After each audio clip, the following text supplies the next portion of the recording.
Blinded by the light, wrapped up like a deuce to be a roller in the night. O glory of glories, O heavenly testament to the eternal majesty of God's creation. Holy macaroni! I see the light, and it burns! They should have sent a poet. It's a heartwarming miracle!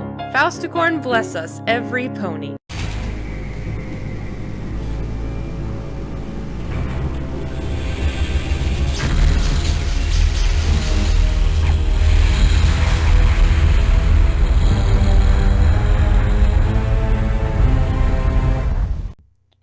You hacks. You talentless, worthless excuses for entertainers. You took a timeless holiday classic and you mangled it. You destroyed it. You tore out everything genuinely funny and touching about it and stuffed its hollowed husk with absolute unadulterated shit.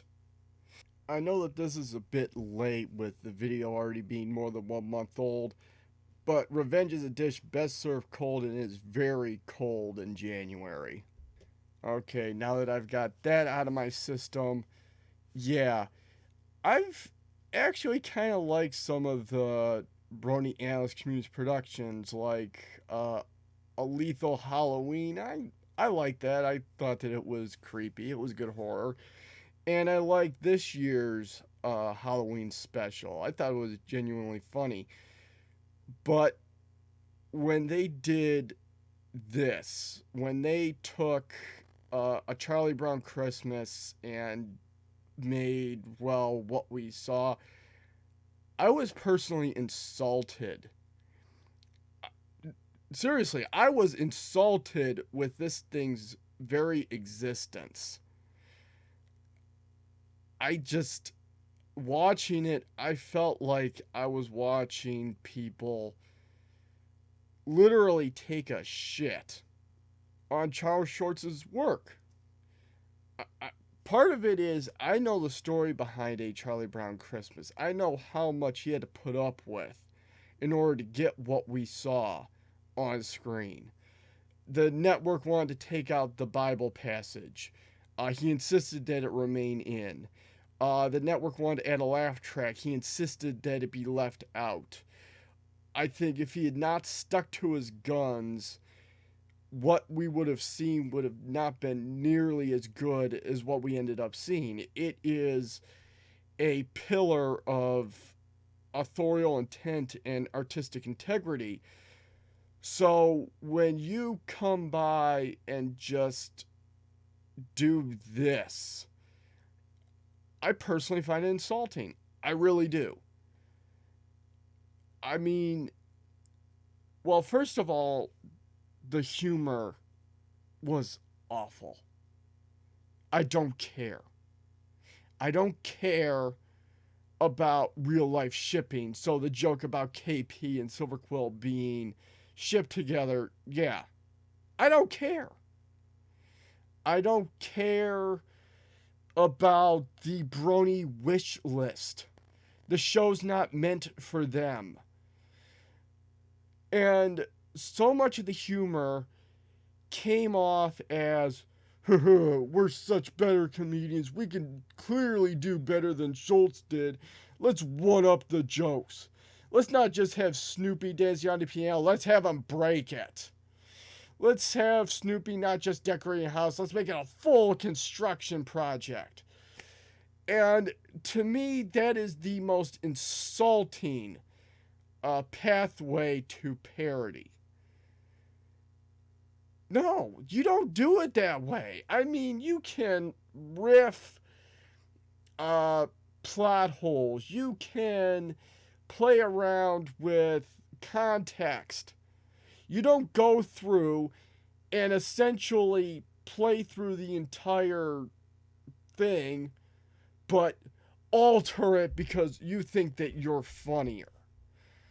You don't basically do a dubstep remix of the original, which is what this is.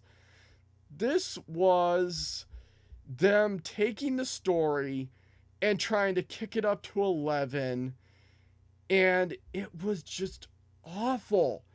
And the things they left out, I mean, instead of the life shipping joke in the original, you got Snoopy imitating all these animals, and then he licks Lucy, and that's where we got the dog germs joke. They got rid of. Oh wait, no, that was when he was pantomiming her when she was yelling at everybody. There was they removed the entire scene with Pigpen and the girl with curly hair, in which I believe Charlie Brown is saying that the dirt on him could be from some ancient civilization. That was completely gone. I mean, the entire beginning where they're on the ice and Snoopy grabs Linus by the blanket and swings him around, that was gone. But the biggest loss...